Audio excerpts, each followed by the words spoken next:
Correct. Sumalatha మీకు అయితే మీరు చూసుంటారు కదా! తను ఇచ్చిన వివరణ, బయటికొచ్చిన వాటెవర్ అలిగేషన్స్. ఆ రోజు first time she was called అదేదో కార్డ్ ఉండిపోయిందని అవంతా స్క్రిప్ట్ అంతా స్క్రిప్ట్ అంతా అంటారా? స్క్రిప్ట్. ఆ టైంలో ఇప్పటి నుంచి నేనే నీకు మొత్తం అన్నీ అని జానీ మాస్టర్ తనతో చెప్పినట్టు అవును వచ్చింది. యూనో ఇవన్నీ ఏమిటి అంటే ఇవన్నీ స్క్రిప్టెడ్ అంటారు. అసలు పూర్తిగా ఫాల్స్. ఎందుకనంటే ఈ అమ్మాయి ఇప్పుడు వచ్చి ఇంత ధైర్యంగా చెప్పే అమ్మాయికి అప్పుడు అసలు ఏం నాలెడ్జ్ లేదంటారా? ఏం అంటే అట్లీస్ట్ ఇంట్లో పేరెంట్స్ కూడా చెప్పుకోలేనంత భయస్తురాలా?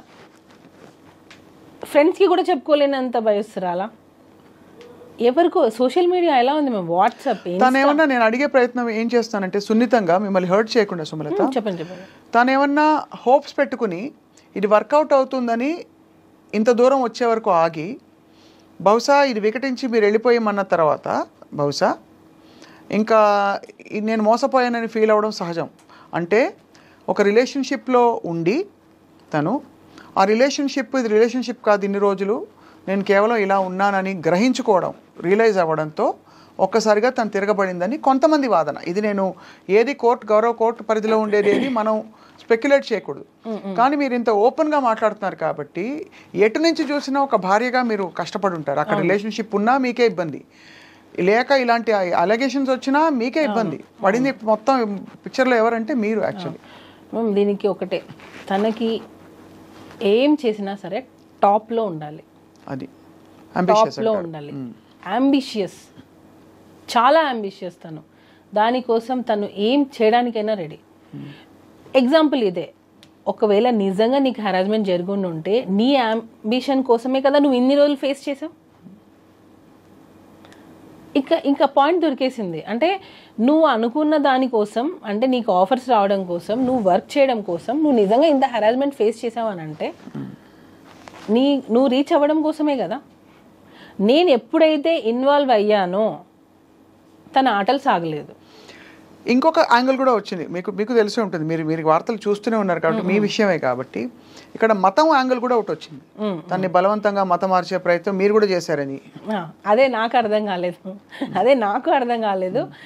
మీరు ఏమన్నా తన మతం మార్చి కన్విన్స్ చేద్దాం అనుకున్నారా? ఏమని కన్విన్స్ ఎందుకు చేయాలి? ఏం చేయాలి అంటే బహుశా ఐ డోంట్ నో, నాకు తెలియదు. మతం అలిగేషన్ అయితే వచ్చింది కదా మీకు. అదే మ్యామ్, నేను మామూలుగా అడిగేది ఏంటంటే నేను ఎందుకు మార్చాలి అంటే మీకేమైనా ఒత్తిడి ఉండిందా? ఎందుకు ఏం జానీ మాస్టర్ నుంచి మిమ్మల్ని కన్విన్స్ చేసి మీరు వెళ్ళి కన్విన్స్ చేయమని ఎందుకు మ్యామ్? ఎవరైనా భార్య ఇంకొక అమ్మాయి దగ్గరికి పంపిస్తుందా? అంటే మీ మీద ఒకవేళ మీకు పిల్లల్ని రేపు పిల్లలకి మీకు అసలుకే మోసం వస్తుందని ఈ విషయం బయటకు వచ్చిన విషయం మీకు తెలుసు కదా? తెలుసు మ్యామ్. నాకు 2 పిల్లలు. నా పిల్లలకి నేనే తల్లి అవ్వాలనుకుంటాను, నా భర్త నాకే కావాలి అనుకుంటాను. అది కరెక్టే. అది ఎవరైనా నేను ఎందుకు మా హస్బెండ్ వచ్చి నువ్వు కన్విన్స్ చేయని నన్ను ఎలా అడుగుతారు? అసలు తిడితే ఎందుకు తిడతారు? ఇబ్బంది పెట్టి మీరు వేరే ఆప్షన్ లేదు నీకు, నేను వదిలేస్తానంటే అట్లీస్ట్ నేను ఉంటాను, తను ఆ టైప్ కాదని మీరు చెప్తున్నారు. కానీ ఎలిగేషన్ వచ్చిన మాట అయితే వాస్తవం కదా. ఎలిగేషన్ వచ్చింది, అది కాదని చెప్తున్నా. అది మాస్టర్ నన్నే కన్వర్ట్ అవ్వమని, నన్నే ఫోర్స్ చేయనప్పుడు ఇంకొక అమ్మాయిని కన్వర్ట్ అవ్వమని నన్నే ఇండైరెక్ట్ ప్రాసెస్ అసలు ఎందుకు జరుగుతుంది? మీరు అంటే పేరు మార్చుకున్నారు కదా? మార్చుకోలేదు. నా అన్ని ప్రూఫ్స్, నా passport, everything is on Sumalatha's name. సుమలతనే. అండ్ ఒకవేళ మీరు ఇష్టపూరితంగా వాళ్ళ కస్టమ్స్ ఫాలో అయినా అది మీ ఇష్టం. అది ఎవరి ఇష్టం. అది దానికి కన్వర్షన్ అని పేరు పెట్టేస్తే ఎలా? అంటే ఖచ్చితంగా అది అంటే ఈ అలిగేషన్ వచ్చింది కాబట్టి స్పెసిఫిక్ గా కొంతమంది అడిగారు నన్ను ఈ విషయం, మీకు తెలుసా ఈ విషయం అని. ఇప్పుడు కన్వర్ట్ అవ్వు అనగానే కన్వర్ట్ అయిపోయేంత పిచ్చోళ్ళం ఏం కాదు ఇప్పుడున్న జనరేషన్లో. ఇప్పుడున్న అమ్మాయిలకి అసలు అది అవసరం లేదు. ఫస్ట్ ఆఫ్ ఆల్ మనం అడుగుతున్నామని అంటే అసలు ఎందుకు అడగాలి? వాళ్ళు కన్వర్ట్ అయితే ఏంటి, అవ్వకపోతే ఏంటి? సరే ఓకే, ఈ అమ్మాయిని అడిగానే అనుకుందాం. ఇంతవరకు కూడా ఇది ఎవరికైనా రిపీట్ అయ్యిందా? ఎవరికైనా అంటే అసిస్టెంట్ కొరియోగ్రాఫర్స్ ఇంతమంది మాస్ దగ్గర వర్క్ చేస్తున్నారు, ఈ అమ్మాయినే కన్వర్ట్ అవ్వమని అడిగామా? అంటే వేరే అమ్మాయిలు ఎవరు ఎలిగేషన్ చేయలేదే. అంటే ఇది వరుస పెట్టి అందరినీ చేస్తారని కాదు, ఈ అమ్మాయి ఒకటే అన్ని చేస్తుంది అంటున్నా. ఈ అమ్మాయి ఒకటే కన్వర్ట్ అవ్వమని చెప్పారంటుంది, నాకు అవసరానికి డబ్బులు ఇచ్చారని చెప్తుంది, నన్ను వాడుకున్నారని చెప్తుంది, సెక్షువల్ హెరాస్మెంట్ అని చెప్తుంది. ఈ అమ్మాయి ఒకటే మోర్ దాన్ 1 year వెళ్ళిపోయిన అమ్మాయి సడన్గా ఇప్పుడు వచ్చి కేసు పెడుతుంది అని అంటే ఏంటి? ఇది ప్రీ ప్లాన్ అని క్లియర్గా, క్రిస్టల్ క్లియర్గా ఇది ప్రీ ప్లాన్డే. Pre planned. అండ్ బహుశా అంటే మరి ఇప్పుడు ఏంటి స్టేటస్ ఏంటి? ఇంకా కోర్టులో విషయం కొనసాగుతుంది మ్యామ్. నాకు కోర్టు మీద నాకు చాలా నమ్మకం ఉంది. ఎందుకనంటే ఈరోజు అబద్ధం అనేది గెలవచ్చు, అట్ ద ఎండ్ నిజం అనేది గెలుస్తుంది. ఫైనల్లీ ట్రూత్ అనేది బయటకు వస్తుంది. ఇప్పుడు కొరియోగ్రాఫర్స్ అందరూ జానీ మాస్టర్తో సపోర్ట్లో ఉన్నారా?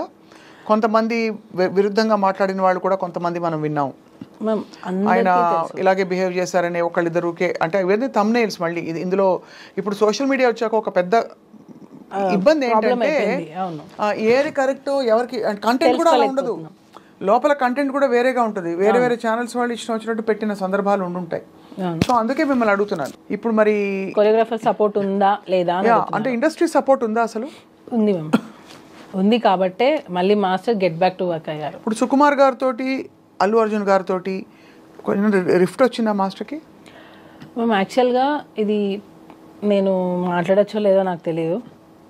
ఇప్పుడు దీని వెనక ఉన్నారు అని కొంతమంది అంటున్నారు, దీని వెనకాల లేరు అని కొంతమంది అంటున్నారు. నేను కూడా ఆడియన్స్గా నేను కూడా చూసింది ఏంటంటే, ఈ అమ్మాయి ఎలిగేషన్ రాగానే ఒక ట్వీట్ వచ్చింది, మేము ఈ అమ్మాయి వెనకాల ఉన్నాము, ప్రతి ఒక్క గీత ఆర్ట్స్ దానిలో ప్రతి ఒక్క సాంగ్ మేము ఇప్పిస్తాము అని. దాన్ని ఎవరు ఖండించలేదు. ఆ ట్వీట్ అలానే ఉన్నింది. ఈ అమ్మాయి మొన్న ఎప్పుడో ఇంటర్వ్యూలో చెప్పినట్టుంది, దీని వెనక ఎవ్వరూ లేరు అని. కేసు పెట్టి సెప్టెంబర్లో నువ్వు కేసు పెట్టావు, 4 నెలలు నువ్వు వాళ్ళిద్దరు పేర్లు మారుమోగుతుంటే నువ్వేం చేసావు? అప్పుడు ఎందుకు నువ్వు నో అని చెప్పలేదు? అప్పుడు అసలు ఇంటర్వ్యూలో ఇవ్వలేదు కదా అమ్మాయి. ఎందుకు చెప్పలేదు అంటున్నా, అదే అడుగుతున్నా. అంటే ఎందుకు ఇవ్వలేదంటే ఇంకా అదొక ఇబ్బందికరమైన సిచ్యువేషన్. అంటే నేను అమ్మాయిని జస్టిఫై చేయట్లేదు. అర్థమైంది. ఇప్పుడు ఇది ఒక ఇబ్బందికరమైన ఒక వ్యవహారం. అవును, ఎటు చూసినా అరిటాకు ముళ్ళు మీద పడినా, ముళ్ళు అరిటాకు మీద పడినా అనే సామెత చందంగా ఈ అమ్మాయి మోడెస్టీ, ఈ అమ్మాయి డిగ్నిటీ ఈజ్ అట్ స్టేక్. తను వచ్చి బయటకు వచ్చి ఇష్టపూరితంగా చెప్పినా, ఎవరో చెప్పించినా, జరిగినా జరగకపోయినా ఇది జరిగింది, ఇలా నన్ను రూమ్కి పిలిచి అనగానే అక్కడ ఇమీడియట్లీ తన్ని ఒకలా చూస్తారు అందరూ విక్టిమ్గా. ఇప్పుడు ఎందుకు వచ్చింది? అదే కరెక్టే. ఈ ప్రశ్నకు సమాధానం అనేది అప్పుడు నువ్వు మెయింటైన్ చేసావు, ఇప్పుడు ఎందుకు చేయలేదు? మనకి జనరల్గా కూడా సుమలత మీకు తెలుసు, మీటూ క్యాంపెయిన్ జరిగినప్పుడు కూడా ఎప్పుడెప్పుడో జరిగిన సంఘటనల గురించి అమ్మాయిలు మాట్లాడడం భయపడతారు. అసలు ఎవరు సపోర్ట్ రారని ఫస్ట్ భయపడతారు ఇండస్ట్రీలో అని చెప్పి చాలామంది బయటికి రారు.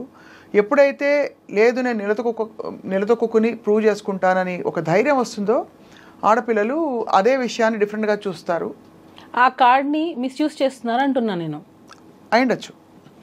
ఆ ఛాన్స్ని ఏదైతే రియల్గా జరిగిన వాళ్ళని తీసుకొని వీళ్ళు ఈ కార్డు ప్లే చేస్తారు అంటున్నా. చేస్తున్నారు. అది రియల్గా బాధ